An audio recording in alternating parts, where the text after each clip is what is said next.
When Marcella had a tea party out in the orchard, of course all of the dolls were invited. Raggedy Ann, the Tin Soldier, the Indian doll, and all the others. Even the 4 little penny dolls in the spool box. After a lovely tea party with ginger cookies and milk, of course the dolls were very sleepy. At least Marcella thought so. So she took all except Raggedy Ann into the house and put them to bed for the afternoon nap. Then Marcella told Raggedy Ann to stay there and watch the things. As there was nothing else to do, Raggedy Ann waited for Marcella to return. And as she watched the little ants eating cookie crumbs Marcella had thrown to them, she heard all of a sudden the patter of puppy feet behind her. It was Fido. The puppy dog ran up to Raggedy Ann and twisted his head about as he looked at her. Then he put his front feet out and barked in Raggedy Ann's face. Raggedy Ann tried to look very stern, but she could not hide the broad smile painted on her face. "Oh, you want to play, do you?" the puppy dog barked, as he jumped at Raggedy Ann and then jumped back again. The more Raggedy Ann smiled, the livelier Fido's antics became, until finally he caught the end of her dress and dragged her about.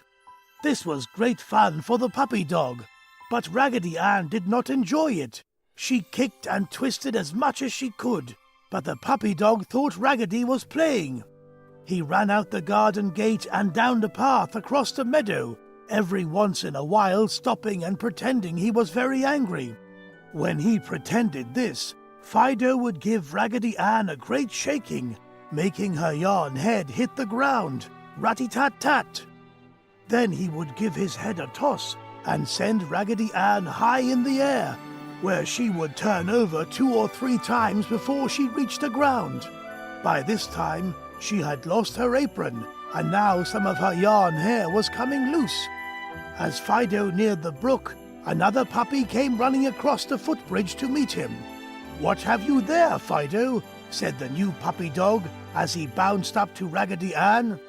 "This is Raggedy Ann," answered Fido. "She and I are having a lovely time playing." You see, Fido really thought Raggedy enjoyed being tossed around and whirled high up in the air, but of course she didn't.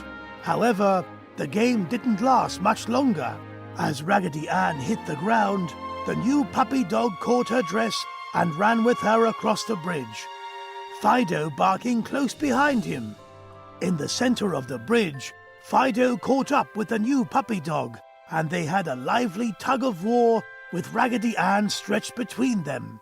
As they pulled and tugged and flopped Raggedy Ann about, somehow she fell over the side of the bridge into the water.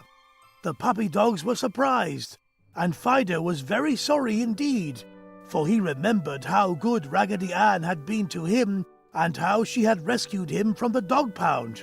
But the current carried Raggedy Ann right along, and all Fido could do was to run along the bank and bark. Now, you would have thought Raggedy Ann would sink, but no, she floated nicely, for she was stuffed with clean white cotton and the water didn't soak through very quickly. After a while, the strange puppy and Fido grew tired of running along the bank, and the strange puppy scampered home over the meadow, with his tail carried gaily over his back, as if he had nothing to be ashamed of. But Fido walked home very soft indeed. His little heart was broken to think that he had caused Raggedy Ann to be drowned. But Raggedy Ann didn't drown, not a bit of it. In fact, she even went to sleep on the brook, for the motion of the current was very soothing as it carried her along, just like being rocked by Marcella. So, sleeping peacefully, Raggedy Ann drifted along with the current until she came to a pool where she lodged against a large stone. Raggedy Ann tried to climb upon the stone, but by this time the water had thoroughly soaked through Raggedy Ann's nice clean white cotton stuffing, and she was so heavy she could not climb. So there she had to stay until Marcella and Daddy came along and found her. You see, they had been looking for her, They had found pieces of her apron all along the path and across the meadow where Fido and the strange puppy dog had shaken them from Raggedy Ann. So they followed the brook until they found her. When Daddy fished Raggedy Ann from the water, Marcella hugged her so tightly the water ran from Raggedy Ann and dripped all over Marcella's apron. But Marcella was so glad to find Raggedy Ann again, she didn't mind a bit. She just hurried home and took off all of Raggedy Ann's wet clothes and placed her on a little red chair in front of the oven door, and then brought all of the other dolls in and read a fairy tale to them while Raggedy Ann steamed and dried. When Raggedy Ann was thoroughly dry, Mama said she thought a cake must be finished, and she took from the oven a lovely chocolate cake and gave Marcella a large piece to have another tea party with. That night, when all the house was asleep, Raggedy Ann raised up in bed and said to the dolls who were still awake, "I am so happy I do not feel a bit sleepy.